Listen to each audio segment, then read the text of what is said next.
Welcome once again to this third town hall in our four-part series in which we are looking ahead to what's next for India in a bounce back that has been forecast for our economy. Today we'll focus on an issue which each one of our guests has been most keen to speak about: the importance and the future of democracy both across the world and in India, and how it connects to the health of our economy. We shall also look at whether you should be investing in bitcoins or run a mile from them. But first let's look at India's stock market. It's booming. Will that continue? Everybody always wants to know about which way the stock market will move this year. And for us in particular, will India's stock market go up even further, or will share prices start to fall? And most experts have one truly honest answer. Frankly, nobody knows. But there are many underlying factors which do impact our stock market. And many of those factors are not always obvious, and it's worth looking at them. So Raghuram Rajan, you have said that the Biden plan of spending $1.9 trillion could increase inflation. Now that will raise US interest rates, and that will make asset values, particularly the stock market, well, maybe they won't crash, but that will make them come down sharply. Now how will that affect India? Well, one thing we've benefited from because of the Fed's very easy policies. Remember in March, everything collapsed. Remember where the Sensex was in March. And that was a result of portfolio flows leaving India. And again, we were in a crowd then because it left Brazil, it left Mexico, it left the Philippines. And all emerging market prices collapsed. We've now seen the reverse of that. Money has flowed in a really big way, which is why our reserves in India, foreign exchange reserves, are again at an all-time high. Money has come in. And so this is fickle money. This is money that can go out once again. And so if the Federal Reserve is eventually forced to tighten policy to combat the inflation, and the Federal Reserve has been very, very docile, saying, we will not do so. We are going to stay accommodative, but there's only so much they can stay accommodative. So I would suspect initially what happens is inflation picks up, they look through it, but eventually if it stays that high because of the spending, they have no option but to act. At that point, we'll have another taper tantrum of the kind we saw earlier, unless the Fed manages it really, really well. Just to be clear, you're not saying it's definitely going to happen, but that is a kind of forecast by you, and you always tend to get your forecast right. So there's many a step between that, between now and there. So if you have more reasonable spending, you have actually a fairly strong recovery in the US and Europe towards the end of the year. That can lift the rest of the world. That can be very useful. I mean, the US will run a large current account deficit. That will pull in imports into the US, which means China will export, which means China will pull imports from the region, which means many other countries. I mean, one of the things India's success stories has been our export performance over the years, something Arvind Subramaniam has written very well about. And so, again, we have the chance of growing out of our problems if we are more open, if we embrace the world economy at that point and grow out. On the stock market, while in the real economy, everything has been trending downwards, the stock market in India has been shooting up. Ruchir Sharma, the author and writer who's now contributing editor with the Financial Times, showed us data which points out that there's a real disconnect. The world economy has fallen by 4%, but stock markets around the world have shot up by an average of 13%. That is a kind of 17% spread.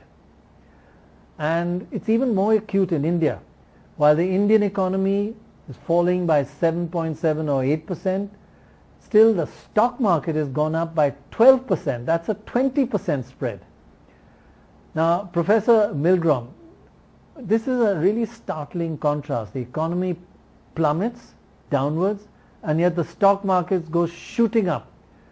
What's the reason for this huge disconnect?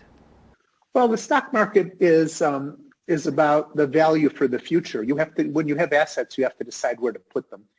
And one of the things that happen, interest rates are so low. If you put assets in a savings account or in bonds, you get almost no return on it. So people don't have anywhere else to put their money that has reasonable returns, so they buy stocks. And they're not too worried about it. Everybody's talking about a quick recovery at the end of the pandemic. Assets, although the assets might not be making much money tomorrow, the day after tomorrow, they'll be making a lot of money when the economies bounce back, which we expect they will. So if where else would you put your money? There is no place else. I think that's why people are investing in the stock market. So you think there's a low probability that the stock market is going to crash in the near future? I mean, one shouldn't be too worried about that. I know that's a very unfair question, but is that an accurate assessment of what you're saying? As Keynes told us, it's a lot. It's all about passions. You can be right about values and still lose money in the stock market because other people have different opinions and they drive the GameStop stock way through the ceiling, or something crashes when it should. And you should always worry about that and mitigate your risk. And if you need the money in the short term, you shouldn't be investing in stock markets. But right now, the reason the values are so high, I think, is that interest rates are so low. There's no place else to put your money. And there aren't safe places that have reasonable rates of return. And so people are pouring their money into the stock market because they have very little choice. Right. That's what I think is going on. Professor Kremer, how has technology changed the world as we know it in this pandemic? And may I ask you a kind of personal question? How has technology during this pandemic changed your life for the better or for the worse? Give us some examples. Look, my life is, I have a high enough income. My life is very easy relative to a lot of other people. And I haven't had a family member who's been infected. But, not being able to travel to see my father and my brother, that's been painful. And my son has been going to school remotely. Again, he can go to school electronically, so that's much better than many children in the world, but it's not a substitute for in-person education. Right, it's been tough. I can hear that in your voice. Yes. So the sooner we can vaccinate everyone, the faster we can end the pandemic. And increasing manufacturing and delivery capacity for vaccines means we can vaccinate people faster and get back to normal life more quickly. So think about it like filling a bucket with water. If you try to fill a bucket with a narrow pipe, it'll take a long time. But if you can build a high diameter pipe, then it will fill quickly. And vaccine capacity is like that pipe. Now, we developed in the world, and especially in India, which is producing a huge proportion of the world's COVID-19 vaccines, we developed vaccines and we produced them at an unprecedented rate. Historically, we've never seen anything like this. Fantastic, yeah. But nonetheless, with the currently announced capacity, many countries are not going to be vaccinated for a long time, especially lower income countries.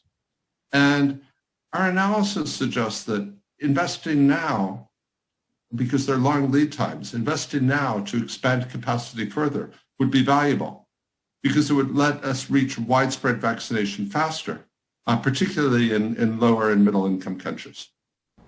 Abhijit Banerjee, you're an economist with a difference. You have always worked with real people on the ground. It's a differentiating aspect of your work that you won the Nobel Prize for, actually. So looking back for a moment, what were the key aspects in your view of the pandemic in India and its impact on ordinary lives? Perhaps the biggest tragedy of this pandemic has been the impact on poor and vulnerable migrant families. It was perhaps the most thoughtless policy repercussion of the lockdown. I can't even go into it here. It's too difficult. In fact, everyone in India was appalled and actually deeply saddened by what happened to the migrants in our country? Have we as a nation learnt a lesson from that tragedy, a lesson that migrant workers are not only key to our country's economy, but also their numbers are in tens of millions, many, many more than the government ever estimated?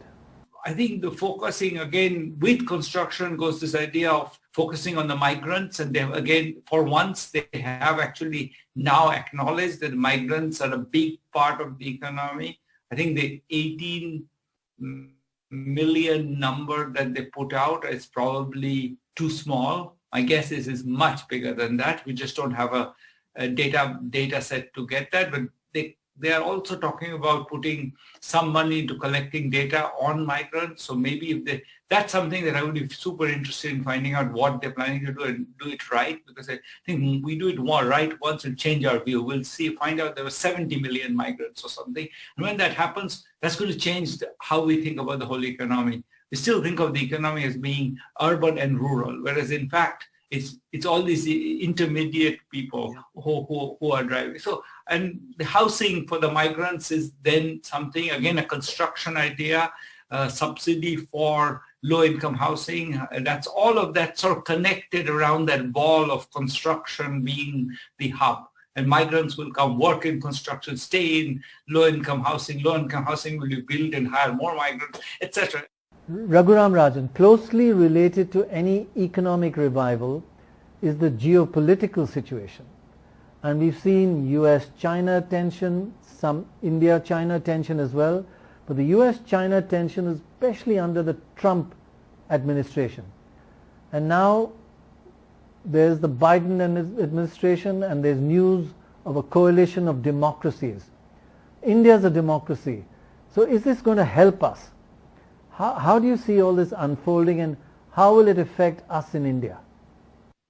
Well, I think in a departure from the Trump administration, which seemed to make cozy with authoritarian regimes, Biden wants to reassert the U.S. as the leader of a pack of democracies, or at least primus inter pares in the set of democracies. And it also is a natural sort of coalition to, let's say, deal with China, to try and find a new modus vivendi with China. And that's really what the Biden administration has in mind. And in this coalition, naturally, Japan and Europe will fit in. But what other countries do they bring in? Now, in the past, it would be natural for India to be part of this coalition because, it's the world's largest democracy. And certainly in the Quad sort of structure where India, Australia, Japan, the US sort of come together, those are examples of structures in which, India is present. But I think there is also a worry when you start talking about democracies today. There's a question mark on India in the certainly in foreign dialogues, which I think is really, I think, perhaps overstating what is happening in India, but also very worrisome because of the trend. It's important that you mention it, but how widespread is this global concern and apprehension about India's democracy? And how important is democracy for even our economic growth? Do you see a connection between democracy and our growth rates? When you see India's democratic bona fides being questioned elsewhere,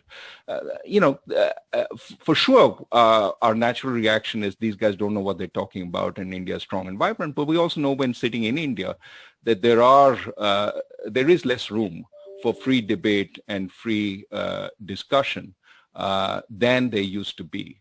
And so the question is, how do we remedy this? How do we, because I think, go back to our medium-term growth. Our medium-term growth, remember, we're not a manufacturing power. We are more a service power. It is going to be in the areas of services, and it is going to be where we bring ideas to the table. We, become consultants to the world. We become educators to the world. We also become R&D. A lot of R&D is being done in India today, huge amounts. Many international companies have R&D centers in India. So all that requires free debate, free speech. That's where we score over China. So to my mind, it would be very important, both in our geopolitical, now that we have problems with our neighbor to the north, our alignments are going to be more sympathetic. Does that mean you foresee some major changes in global alignments with India becoming much closer to Western powers? I'm not saying we're going to become a standard bearer for the West. I don't think we want to be that. But we are going to be more sympathetic to the West because we see some democratic affinities with them. And I think given that, our natural growth going forward is going to be on the export of services, which we do really well, and providing services more, especially now that we can do services at a distance. Zoom, for example, is going to be very helpful in that. I think we should be focusing on creating a greater space for free speech, for debate, for enthusiastic back and forth, and not label anything that is critical of one stream of thought as, anti-national and not patriotic and, FIRs against journalists.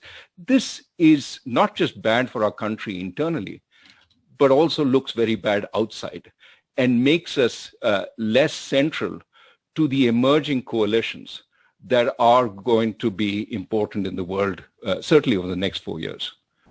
Actually, in fact, the most wonderful thing about post-independent India compared to other developing countries has been our freedom of speech. And it's led to our young generation, youngsters like you, now with democracy in their very DNA.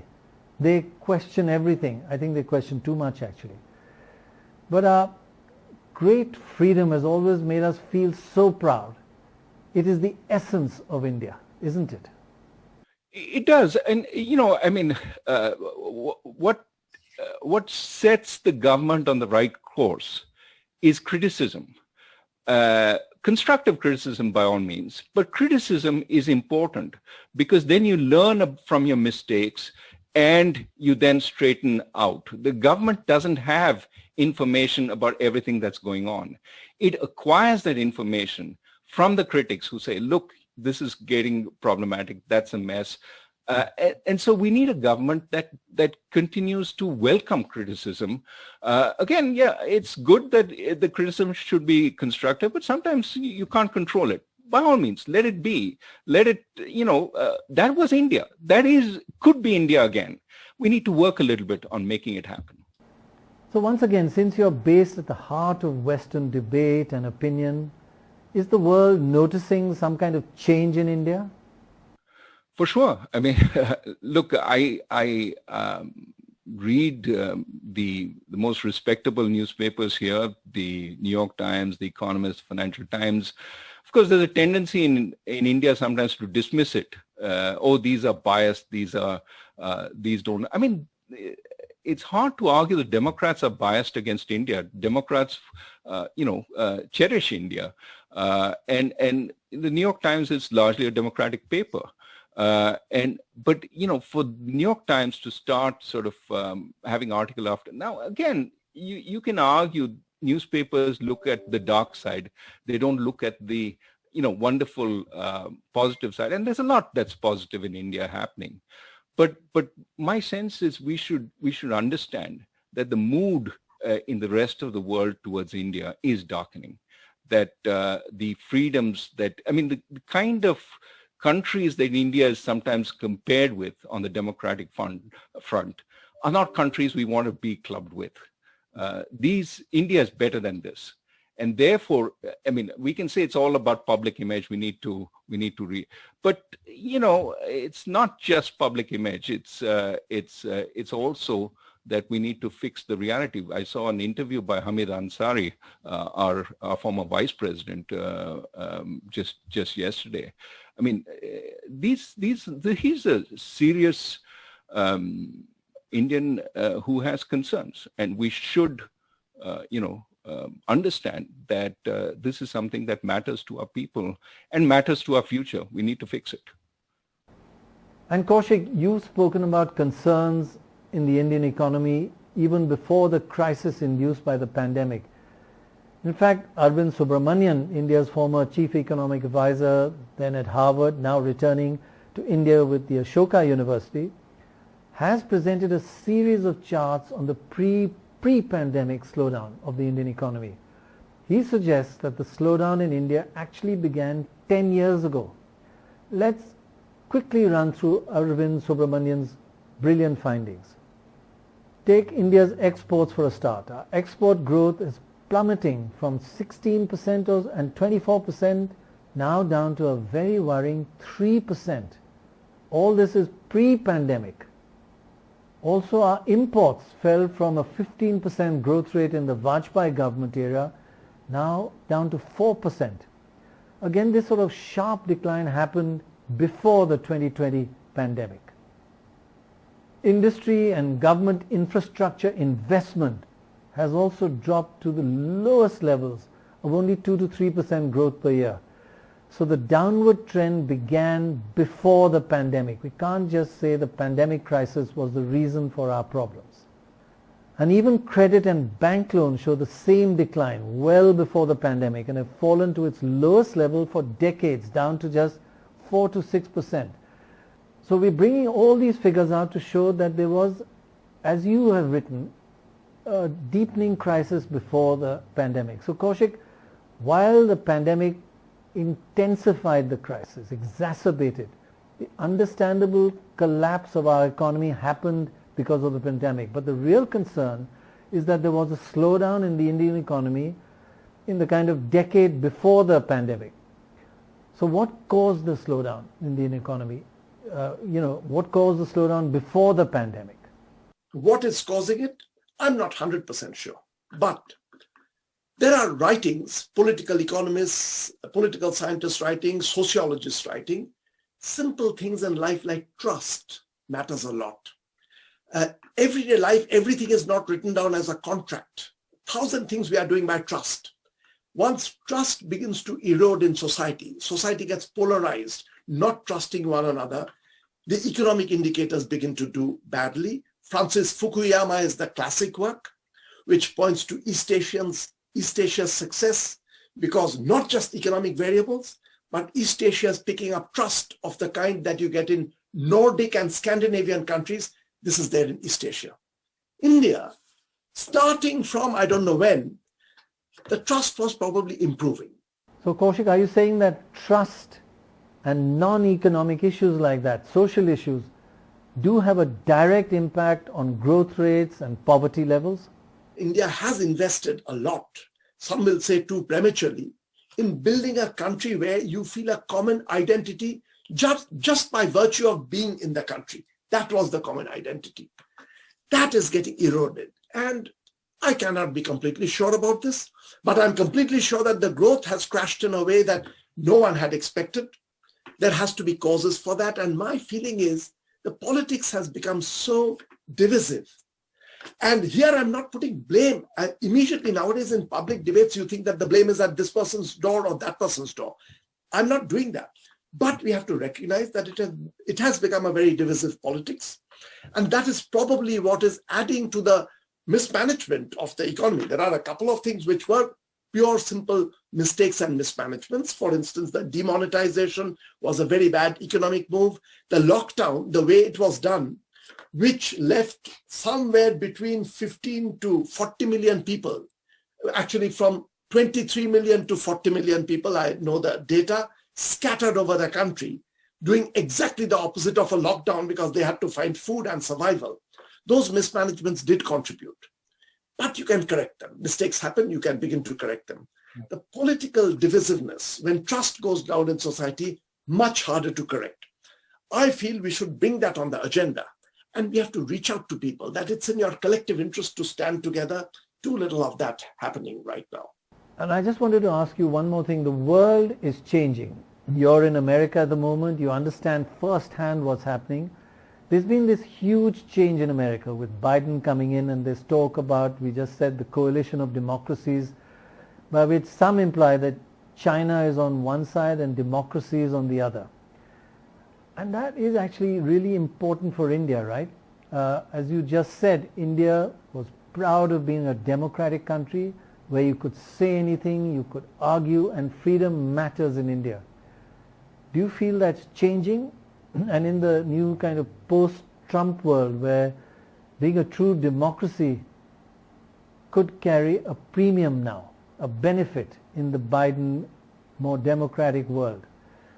So in the democratic world, is there going to be a kind of face-off, a division with democracies and the non-democratic world? And should India be aware of this, and should we be happy about it, and will that affect us in any way? Very much so, because on this, we truly took pride in India. You know, India, the time when India became independent, around that 1 or 2 decades, whole host of countries became independent at that time. Colonialism was breaking off. But if you see, there's only one country with a record that became independent then and remained a democracy with complete free speech is India.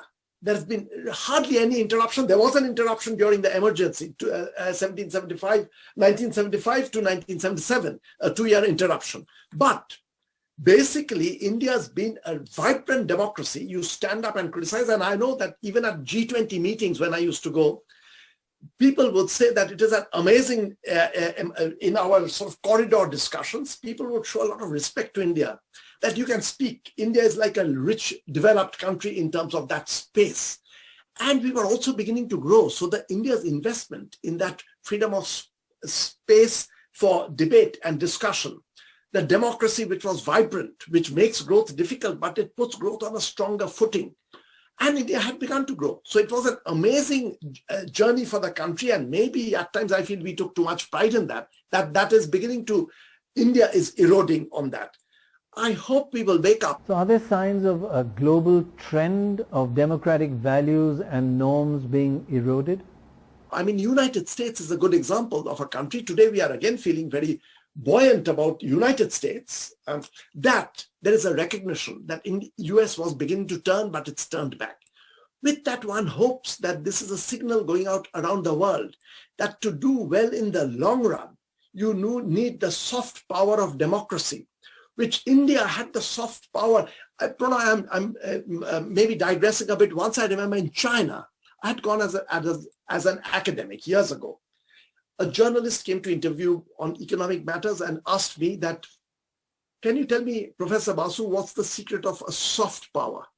And there was almost an element of envy in the voice that India epitomized soft power, which is a lot of power. It's soft power, and that is getting eroded. And it is in our self-interest, collective self-interest, to make sure that that does not erode. And the world, with the United States having turned around a very dangerous corner, hopefully there is a bit of a global rise in this sentiment that democracy is important. Paul Milgrom, may I ask you a slightly political question? How does America avoid another Trump-like era? You don't have to answer that, but it is worrying for all of us across the world because America has never seemed to be so polarized as it is now. We admired America, and then we were shocked when the people of America voted in a politician like Trump. Now where hatred works. And so the rest of the world is concerned that this could happen to America again. Can the polarization in America get even worse than now, or is it going to improve? I'm worried too. I think, by the way, this gets back to technology too. I mean, you know, the Trump phenomenon is partly about Twitter, and it's partly about the lack of any single trusted source. Trump has been lying for years and riling up his base with falsehoods and teaching hatred. And we don't have, you know, when I was growing up, we had Walter Cronkite. You know, there was this authoritative newsman who everybody believed and that told the truth. And now there's nobody we believe, and anybody can put out anything. And Trump was spreading all this stuff on Twitter. I think to bring the country together again, we really have to find a way to have somebody who's trusted and a way to clamp down on lies and falsehoods and hatred, which tear people apart and create this polarization. But I don't know how we're going to do that. Okay, moving on now to a completely separate topic, which is very exciting, the new world of cryptocurrencies like Bitcoin, which are actually designed to exclude the control of any government or any powerful authority. They're completely autonomous and a law unto themselves. Ruchir Sharma pointed out to us that there's a kind of generational divide regarding Bitcoin and attitudes to Bitcoin. Nearly 30% of our younger generation have invested in Bitcoins, while for the elder generation, less than 3% have invested in Bitcoin. That is a big difference. So is Bitcoin a serious phenomenon, and could it even be a future currency, or is it just a bubble? Raghuram Rajan, there is this whole question of Bitcoin being a bubble or possibly could be the new global currency of the future. Which side do you kind of lean on? Well, so I think there are two versions of bubble, right? One is a pure bubble, which is what the economist version is something which is valued only because other people value it. There is no fundamental baseline value. I mean, think of Bitcoin. It's very hard to even spend Bitcoin. Remember, we are spending, a nation's worth of energy to try and keep track of Bitcoin, right? It's a very inefficient asset. The amount of computing power that has to go on to maintain Bitcoin transactions is huge. So in the longer run, it doesn't seem to me that this is a viable means of transacting, means of payment. If you take away the means of payment from Bitcoin, it really is an asset with no intrinsic value. It's just it's a digital asset which has claims on nothing. Okay. So people value Bitcoin only because other people value Bitcoin. When Elon Musk tweets positively about Bitcoin, Bitcoin values go up. But it's not as if there's some nirvana down the line when Bitcoin will become the means of payment everywhere. In fact, it's sort of programmed not to become that. So this leads to the question, why are people valuing Bitcoin? I mean, the reason is they're valuing it because others are valuing it. And that is part of the reason why it's volatile. One day, Elon Musk tweets, it goes up in value. Another day, somebody says this is, heading towards disaster, and it falls. Now, there are some financial assets like that. Some of the high-tech companies which aren't producing anything right now, maybe of that kind. But, broadly, I would say that asset prices are high. I wouldn't say it's a bubble everywhere. I think there are certainly in every country a fair number of assets which are fairly priced, but it is low interest rates are lifting everything, perhaps some beyond what their true value is. Paul Milgrom, there are so many pluses and negatives about cryptocurrencies. How should an average person understand and assess the role of these cryptocurrencies in savings and investment decisions that every household takes? The economy of countries across the world are diving downwards, but the stock market is shooting up and Bitcoin is rocketing. It's like the Russian Sputnik vaccine. It's a rocket ship, yeah. Explain that. Well, so you're talking specifically about Bitcoin mostly, I think, which has, 10 years ago was $25, and now what's $50,000, $60,000. I don't know. I haven't looked in the last few days. I mean, it's just incredible what's happened to the values, and it's also very hard to grapple with because I think that there's a lot of risk associated with it. People are investing in blockchain because it has some unique attributes, very easy to transact. It can't be easily, the government can't confiscate it from you. The people who are worried about that like to invest in it. It provides a hedge against monetary inflation when governments are doing their monetary. All those things are reasons to invest, and yet it would seem so easy to create substitutes. There are other cryptocurrencies that people are creating, and if they catch on, then why would you put your money in blockchain, which is so expensive? What is the foundation for the value? It's a kind of fiat currency. It's something that's valuable only because other people say it's valuable. It doesn't have any inherent value of its own. So we'll see. I think one of the things that's driving blockchain up is the fear of missing out. That people are thinking, my God, it's shooting up. I should get some, just in case it continues to go up. And the demand is feeding on itself. But that's bubble type demand. It could collapse again if people back away from that. Yeah. Yep. FOMO, the fear of missing out. FOMO, yes, fear of missing out. FOMO. So what would you advise an average person to do? Invest in Bitcoin or not? Number one. And number two, what would you advise a government, say like the Indian government? Should governments allow Bitcoins, blockchain freely, or try and have tight controls and ban it? So I think tight controls are pretty much impossible. I think that one of the appeals of blockchain, one of the reasons people invest in it, is they think that it's very, very hard for you have your wallet, your blockchain wallet, your secret passwords. Nobody can see what you're doing, and without blocking access to the whole internet, it's just very hard to control blockchain.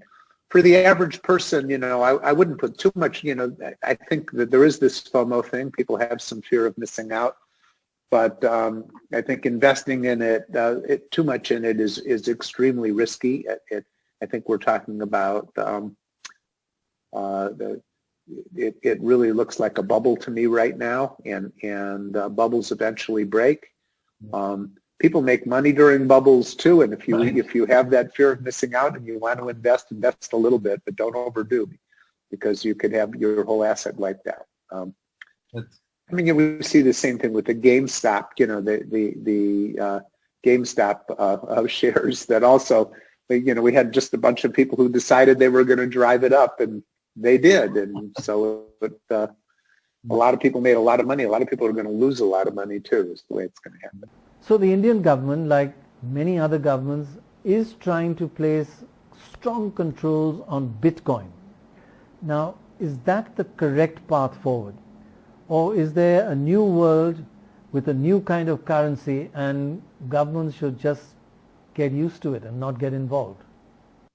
First of all, I think that its use as a currency is going to be limited. I think governments can regulate its use as a currency.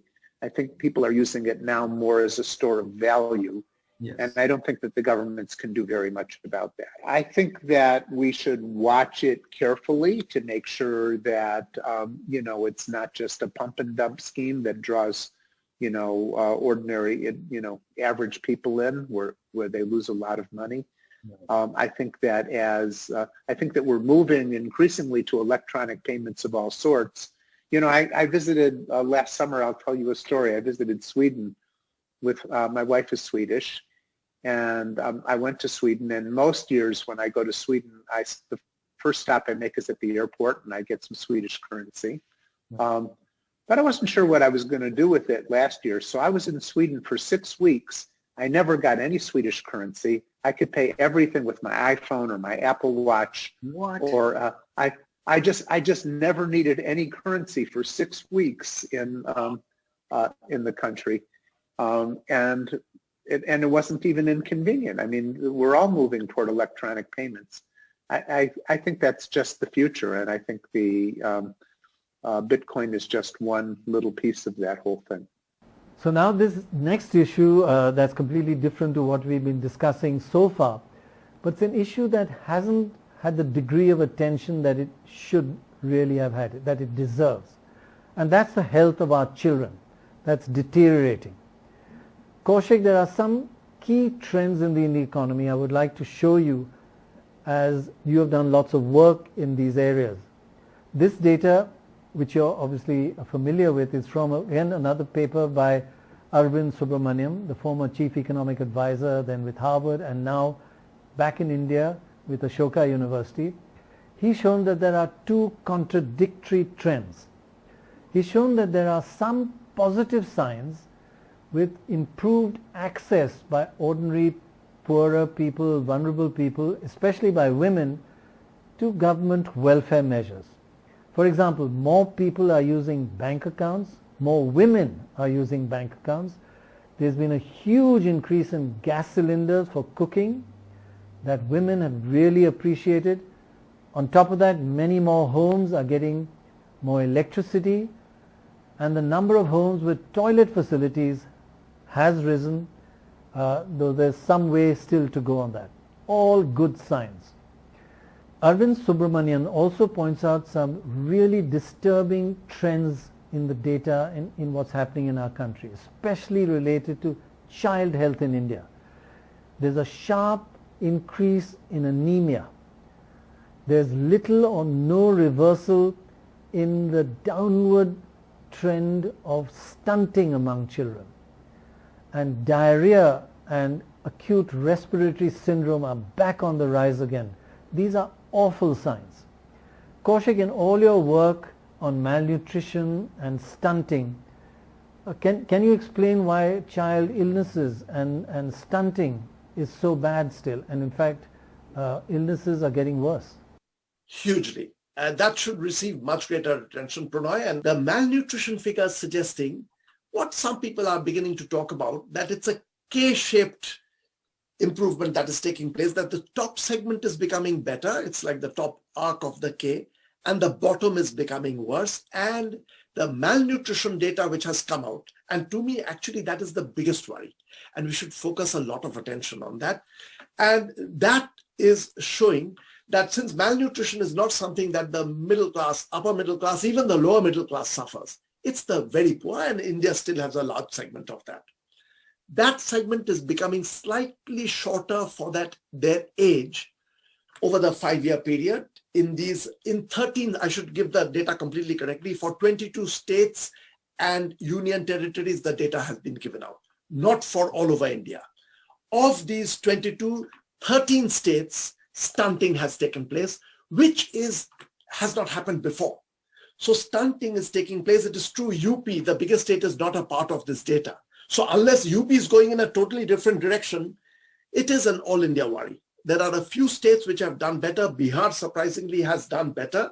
Hats off to that. I think Assam has done better. Andhra Pradesh not bad. Sikkim not bad. But the average is loss of height for age for the below 5-year age group, which is demographers or health economists call stunting. Stunting becoming higher, greater, meaning the population becoming more stunted, is a very rare happening. That has happened from 2015 to 2019. So what are the underlying causes and really the reasons behind this child malnutrition and stunting in our country? Once again, we should immediately begin to dissect this. There is also some data which is suggesting that, our sanitation has improved over this period. Cooking fuel, better fuels you are using, so pollution is less. So those things are not causing this. So almost certainly the income of the poorest segment has been going down. Even while the country is growing, growth is coming down, but it is still positive growth. The poorest segments are becoming poorer. Inequality has gone up. We've got data from Oxfam, we've got data from Piketty has analyzed this data. Inequality is going up. So what is probably happening is that the poorer segments are becoming poorer, and that is leading to malnutrition, which should not happen for a country like India. With so many strengths, vibrancies, there should not be malnutrition increasing. And the trouble, Kaushik, is that the media tends to, not only in India but all over the world, tends to and has historically always tended to highlight major sensational events. Suddenly 10,000 people have died or 5,000 people have died in an earthquake or a flood. But millions die because of malnutrition, and millions of children, that too. And that's not highlighted. Why? Because it's a slow process. It's not a sudden. So if it's sudden, you report it, but if it's much bigger problem, like malnutrition, it doesn't hit the headlines. But in your opinion, is that the biggest concern? Malnutrition and child health looking ahead 10, 20 years from now? Absolutely. So that to me, in fact, my future forecast, I will tell you, I feel there's going to be an immediate pickup, of course, recovery. India's going to recover. Then it's going to be moderate, slowish growth. After that, I'm again worried because all these factors, what it will do in the long run. But the great rosy story of India, which began somewhere in 2003, 2004 and continued for 7-8 years where the whole world was talking about, that for now seems to be blighted. And coming back once again to this particular topic, this of malnutrition, is something that can do a lot of long-run damage. For that, once again, we have to be focused on inequality. I mean, inequality is important. You just don't want the country to grow because the top segment is growing very, very rapidly, because these kinds of factors will begin to cut into the country's long-run growth prospects. And I feel a lot of the attention from here onwards ought to be in these sectors. But for that, once again, I'm going back.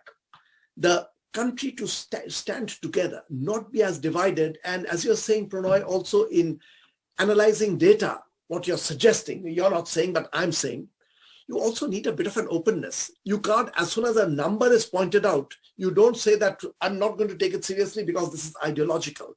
The numbers are not ideological. So we have to look into the numbers in the face, and they say that this is worrying. I can disagree about the cause of it. What you're saying is the cause is not the cause. There's always a dispute, but we must look at the numbers, and the numbers are very worrying at this point of time. Michael Kremer, child malnutrition and stunting are some of the major problems facing India. You've studied this area in depth. What can and what should be done for our children in the distribution of vaccines? Which is the more likely future scenario? You know, our analysis suggests that it's worth it for even the lowest income countries to purchase vaccines. And we did an analysis for Africa, and virtually for every country in Africa, it makes sense. You know, COVAX has pledged up to 20% vaccines for up to 20% of the population, but it makes sense to go beyond that. And so even for low income countries, we would advise going out and, if necessary, borrowing to do this. The World Bank has made $12 billion available for financing vaccines. And actually, much of that money has not been used. So I think if I were a finance minister even in a very low income country, let alone a middle income country, I would think this would be one of the best expenditures that could be made. Now, that's not to say that high-income countries don't have obligations. I think high-income countries should be contributing to this as well through the COVAX facility. There may be, there'll be technical judgments about which vaccines are best given the new strains that are coming out. Okay? Now, the other aspect is who should purchase this. And there, I think there's an argument for national governments to do that in some cases. The government of India may want to do that. There's also a very important role for international organizations. The countries that have already ordered a lot of vaccine, Israel, UAE, US, UK, we're probably going to have a lot of our needs met through existing capacity. But there are many other countries in the world where it's going to take a long time with existing capacity to vaccinate them. And so you may need an international body like COVAX to order these vaccines. And then if they solicit bids, Indian firms are in a very good position to win those bids. India is really the vaccine manufacturer for the world. And so of course, it will be important to produce to international standards and so on to do that. But I think both national governments and international organizations should be purchasing. Okay, and finally, may I go back to you, Professor Milgrom, and ask a rather naive question. May I ask you for a moment about your own work, including the work for which you won the Nobel Prize, and how it helps you understand not only micro-human behavior, which its focus is, but is also very relevant for understanding the bigger picture. I mean, the connection between your work and how you can extend it for us to understand what's going to happen next in the economy. Well, what my work has been used for, mainly, at least the work that was cited by the Nobel Committee, has been about designing better markets. we are starting to see lots more designed markets now when we do markets for roads, as we get self-driving cars, the way that the car sharing takes place. We see online markets now with that are designed for matching people more effectively. All of those things are so. This isn't so much about the macro economy as about the details of how people are organized. And I'm one of many people who have worked in that area, and this improved efficiency is going to help. It's going to help a lot of people by using resources better and making resources available more widely to more people, because less of it will be wasted. So that's the single biggest thing. But my biggest I'm going to dive away from your question a little bit. Sort of my biggest disappointment about the prize is the work that I'm proudest of. I can't answer your question with it all. A lot of it is really fundamental work about game theory, about the role of belief. When I started working, economics was about supply and demand and conditions of entry, all physical things. And game theory says, what people believe is also really important, and what they expect is also really important in driving their behavior. And the fundamental work that I did in that area is the work that I'm personally proudest of. That didn't get mentioned at all by the by the Nobel Committee. So and it's not at all useful to you. Maybe that's why, because for somebody like you who's saying, what can I predict about the macro economy with it right now? Well, nothing. I can't tell you anything about that, but it's very helpful in other personal situations. Maybe would you like one more story? Can I tell you? Yes, we would love that. Please go ahead. Last story is about how I met my wife. And there's some game theory in this story. So I actually met her at the 1996 Nobel Prize dinner when William Vickery and Jim Mirrlees won a prize. And I was seated next to her at the dinner, and we had a really pleasant evening, and we danced and laughed and talked. And I flew home, and I wanted to know, I decided I wanted to see her again, but I wasn't sure how. I lived in California and she lived in Stockholm, and how do you approach somebody like that, and how do you convince somebody like that it's worth taking a chance to even date you, whatever, when we're so far apart. So what I decided to do, being the game theorist that I am, is I wrote her a letter, and I said, look, I had a really good time and I'd like to see you again. And since you live in Stockholm and I live in California, I'll send you a plane ticket and meet you anywhere in the world. Wow. And that was supposed to get over. I was thinking she's going to talk to her friends. They're going to tell her there's no future, and I have to do something big enough that it will shut up the friends, right? And her confidence and generate. So that was a game theorist's move, and it worked pretty well. We're married now, and together for 20 years. Let me tell you, of all economists that have given examples and lessons, I think for our viewers, that story you just said will resonate the most. Well, that's it for now. Thank you all for being with us for these 3 town hall program series. Our final town hall is a very special interaction with the great Amartya Sen. Don't miss it. It's really special. Bye for now. Thank you again for watching.